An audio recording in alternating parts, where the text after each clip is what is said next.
Hello Milky friends, it is Milkstew here with you for another Idle Heroes video. How are you? I hope you are well. It is day 5 of unemployment for me. Although I don't know if you count the weekends as unemployment. We have an abundance, well, I have an abundance of time to do Idle Heroes videos now that I'm unemployed.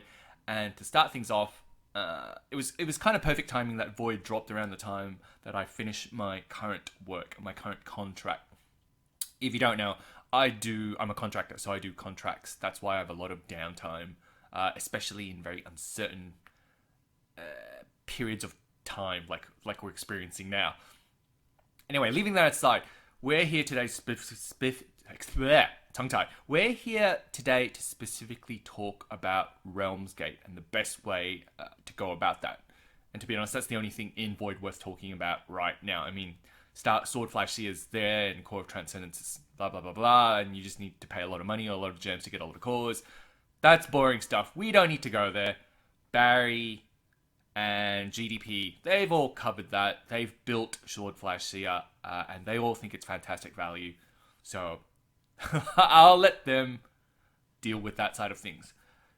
I'm here to talk about the math behind Realmsgate. That's why you come to my channel. So fair warning for those who are new to my channel or not into the math and the numbers. Just don't watch this video. Just enjoy the popcorn level entertainment that Barry and GDP provide. Here we're going to get into the numbers behind Realmsgate, specifically what the best strategy I think for Realmsgate is. And it's not going to be the perfect science, but this is more of an 80% broad strategy you should follow if you believe the simulation. So what is Realmsgate? Realmsgate is basically another PvE mode. There are a bunch of hexes. I'm always tempted to call them squares, but these are hexagons. There are a bunch of hexes that you have to cross from one side to the other. There are 11 hexes that you have to cross each level. And of the 11 hexes, 2 hexes are just always going to be puppets because these are choke points, right? So there's going to be a puppet at the end and a puppet in the middle that you absolutely have to face. But in terms of the hexes in between the middle and the end, it's completely up to you as to which path you want to take. You could take a normal path and just, when I say normal path, you just do these void creatures. And I'm going to talk about the different hexes that you can face, right? Or that you can choose to jump on. But there are different paths from one end of the map to the other end of the map. It's not a map, it's a level. So the point, I think, of Realmsgate is obviously to acquire space crystals or core of transcendence. We're just going to call them COTS in the interest of simplicity, because why not? It's my video, I get to call them where I want. So crystals of transcendence, COT for short. I'm going to call them COTS. Yes, I know that also might confuse things if you call these things COTS, because this is also COT, but let's just call these cores. They're very expensive, no one's going to buy them. Let's just focus on this purple space crystals, what we call COTS in this video, what I'm going to call COTS. So the purpose of Realmsgate is basically to acquire COTS, that purple stuff. Because why? Because if you get 5 million of the purple stuff, then you can make one of these transcended heroes, like Kias, right? So you can get a heart, or you do the purple COTS. And I think for most of us, we're going to do the COTS. And the only way to get the COTS right now is via Realmsgate, assuming you don't buy the cores, which will give you some COTS, 7,000 to 9,000 every summons. So that's why we care about Realmsgate. It's to create a transcended hero. And the key thing you want to do in Realmsgate is obviously maximize the number of COTS that you get. And if you haven't seen my earliest video, for me, over the long term, the quickest way to get COTS is basically to increase your void corruption level as quickly as possible. So how do you increase void corruption? You got to finish these levels as quickly as possible, because the reason why you want to increase void corruption level is because the amount of reward that you get, for example, per battle. So say you go into one of these, right? Every time you do these battles, you get these rewards. these rewards scale with your void corruption levels, and void corruption tops out at 100. It is in your interest to get to void 100 as quickly as possible. Just to give you some numbers for food for thought. Void, if you were just to stick at void 10, void corruption level 10, it would take you twice as long to acquire as many of these cots as it would for someone at level 100. Someone at level 100 would acquire these cots twice as fast as someone on void corruption 10. So that's just one number to keep in mind. That is the reason why you want to increase, in my opinion, as quickly as possible, your void corruption level, but only increase it to the point where you can still one-shot heroes, as in you come into this battle, one-shot means you only need to do the battle once. You only need to spend that 5 Lumina energy on that battle. That's it, right? It doesn't work. The math falls apart if you start having to two-shot these heroes, right? The simulation that I've done does not take that into account. It just assumes that everyone's going to always be able to one-shot heroes up to void corruption 100. I know there's going to come a point where, I don't know what that point is. It's going to be a void corruption, like 60, 70, where people are going to have to start two-shotting. And then at that point in time, the analysis becomes, well, is it better to stay below the threshold where I can just keep one-shotting rather than two-shotting? Almost certainly, without doing the math, the answer is going to be yes. But that's the next level analysis, that until someone gets to avoid, until someone or we get to a void corruption level that we can no longer one-shot, it's hard to tell what that trade-off is, right? Is it better to two-shot and get that little bit extra reward, which I don't think it is. Almost certainly it isn't. Or is it just better to just stay under the two-shot threshold and just continue on that basis? So that's the background context to Void, or well, specifically this particular mode, Realms Gate. So now let's talk about the different squares that you will encounter in Realms Gate. So in terms of the different squares, I've done this presentation. There are, and I'll leave a PDF version of this in the link below. So in Realms Gate, there are 7 different kind of hexes that you can encounter. There are, and so the different, these are the different hex types. The name on top, the non-italicized version, is what the developers have given the name of that hex, and the bottom italicized version is just the short form that just makes it easier for everyone if we just use a common nomenclature, a common language to describe the hex types. That's much easier than what the developers have given. So first up is the normal hex type, or what they call void creatures. And this hex type kind of looks like an octopus, but it's actually a skull. It's the most common hex type you will see across different levels in Realms Gate, right? The other kind of hex type you can get is the puppet hex, which is the stuff in the middle and at the end, typically. You will not see it anywhere else in between. You will only see the puppet hex in the middle and at the end. And you only get 2 of those every single level, and that's it. Because those are great value in terms of harvesting the cots, the purple space crystals. The other kind of hex that you can get is a mining hex. And typically you only get 1 of those every level. So there's the one that I've done. And the thing to note about the mining hex is that the rewards vary, right? So as a minimum, you're going to get 5,750, but then there are opportunities, if you have the right hero, to mine further, like to get an extra 2,875 up to 3 times, right? So here you can see I've had the opportunity, if I had an Abyss 10-star hero, to get an additional 2,875 cots or space crystals, right? But I've seen this go up to like times 3 in terms of 2,875.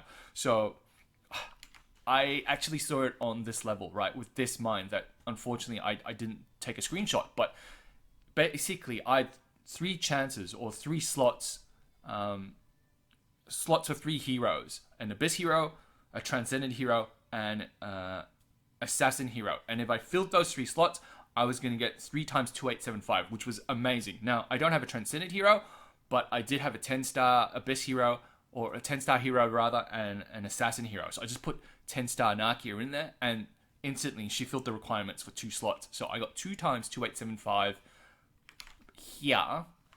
So you see Nakia? Because I don't have a Transcendent Hero. So on top of the 5750,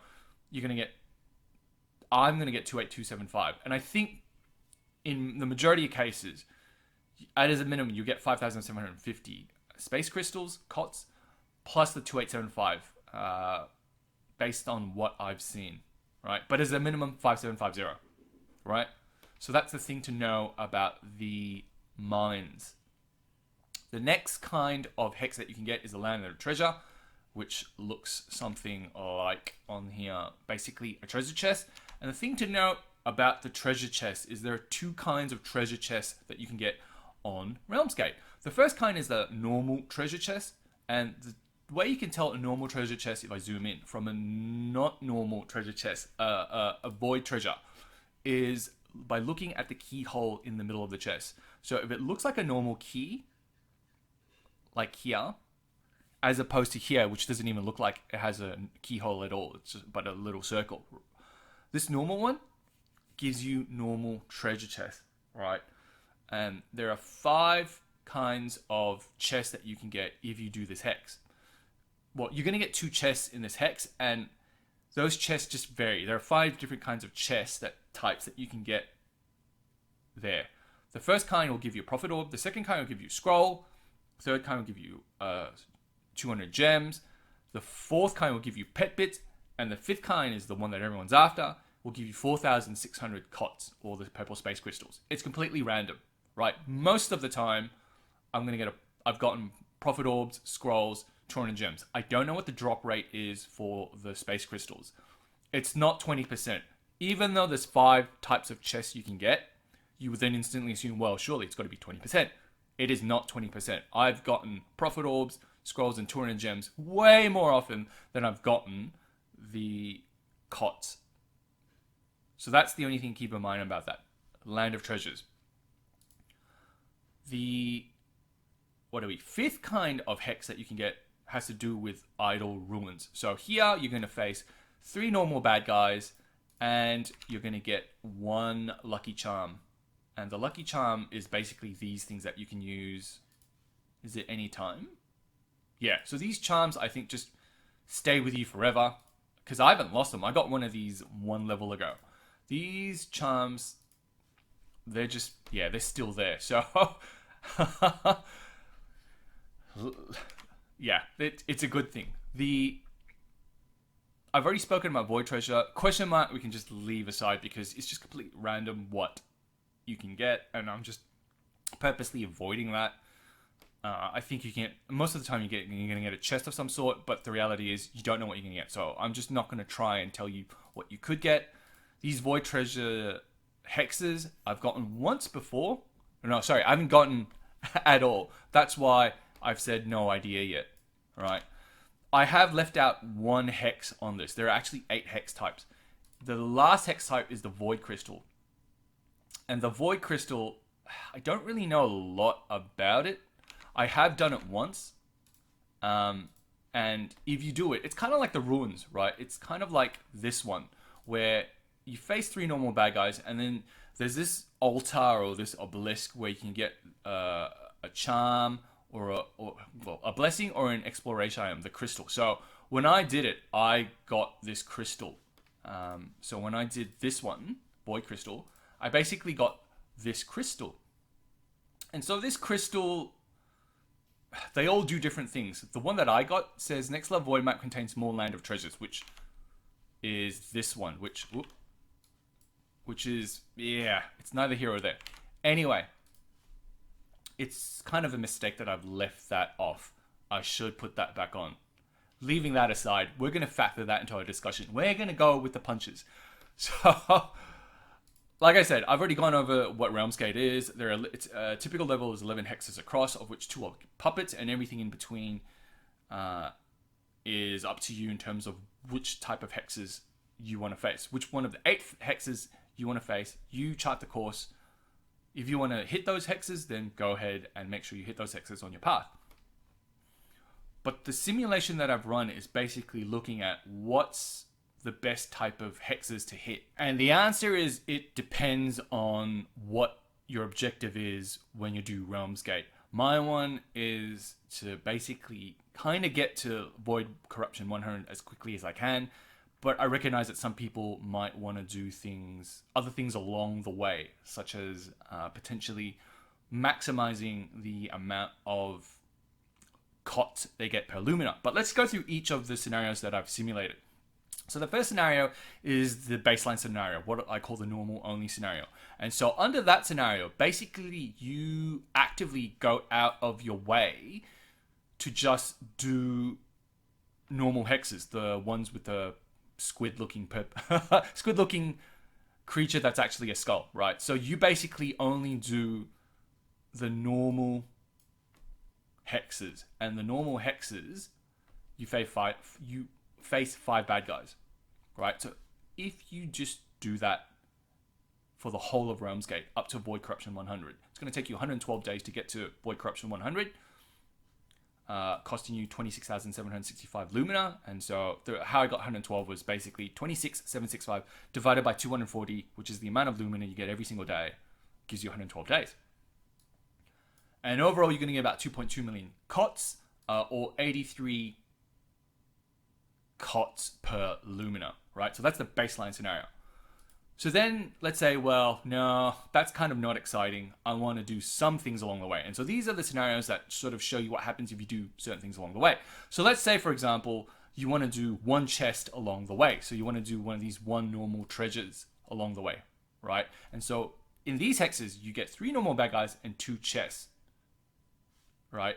Here, with this simulation, we assume that with all the chests that you get, you are so unlucky that across the 100 levels, you get absolutely 0 chests with COTs or the purple space crystals. And so, and you decided, and you're okay with that. You decide, I want to do 1 chest because I value either the Prophet Orb, the Scroll, or the gems that you are probably going to get a lot of with each chest.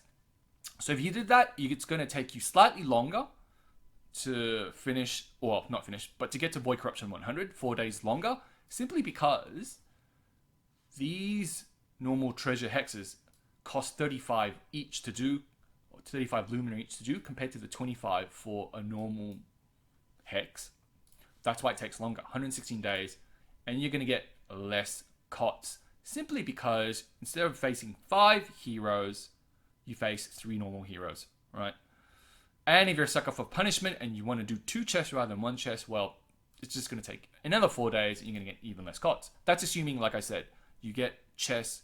You don't get a single chest with a COT in it, right?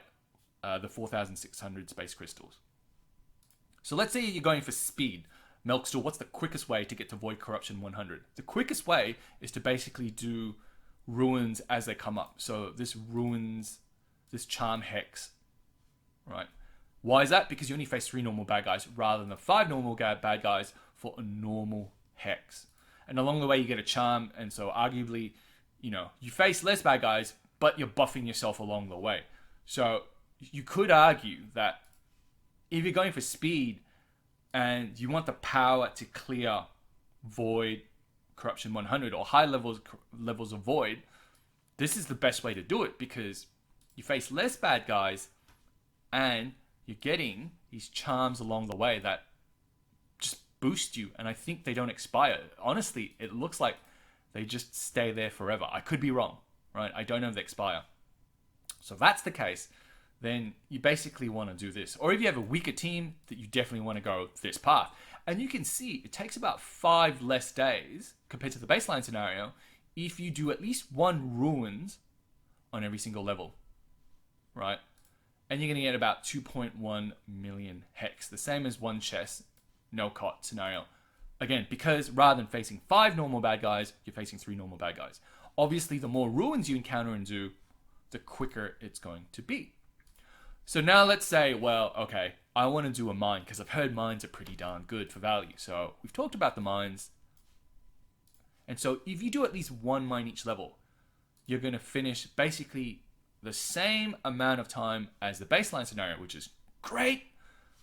but you get way more cots, right? And here I've only assumed, I made the +1 slot assumption, meaning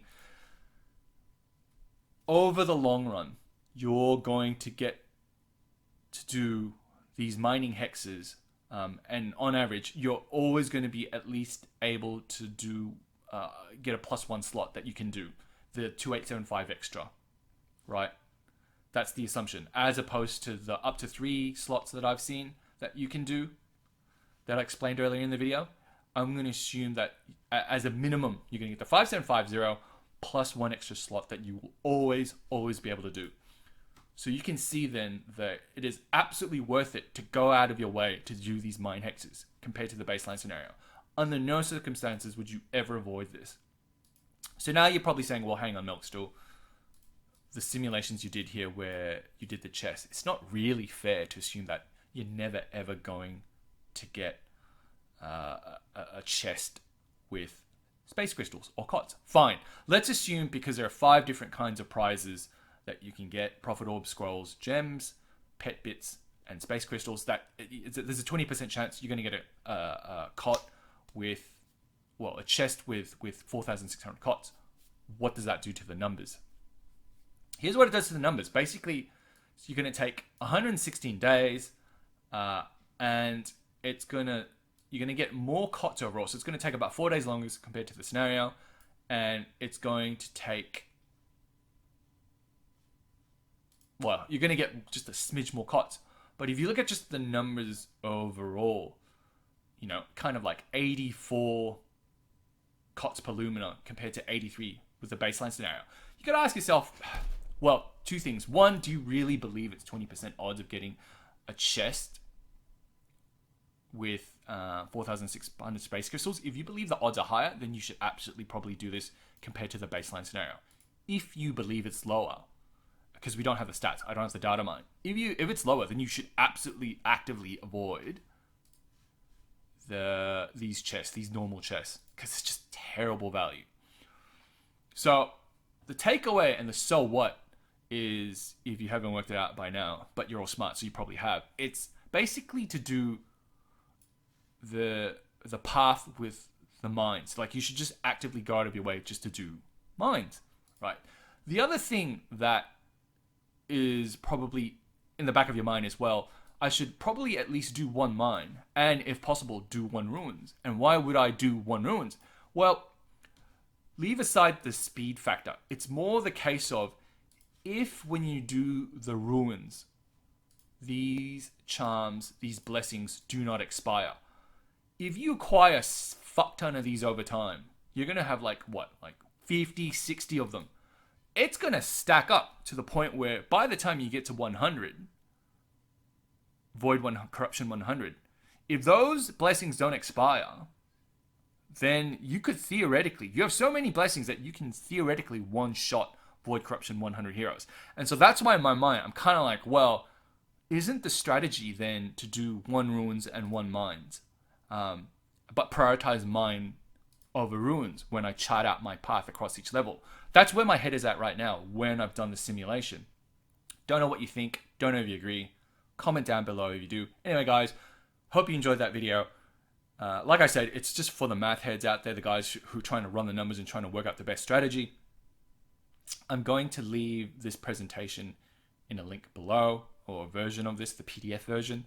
And if you really want the spreadsheet, I'll also link that in the link below to show you the nuts and bolts of it. I doubt many of you want to see the Excel formulas, but if you do, just jump on Discord and let me know, and I'll share the file with you. Anyway, guys, have a great weekend ahead.